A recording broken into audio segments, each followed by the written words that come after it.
Magandang hapon, welcome sa Lotto Result Today PH.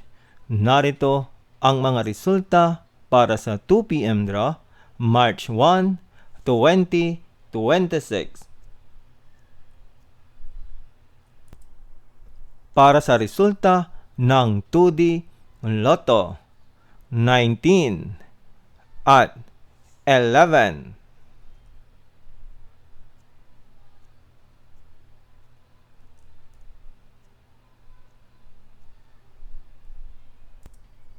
Para sa resulta ng 3D Lotto, 2, 1 at 4.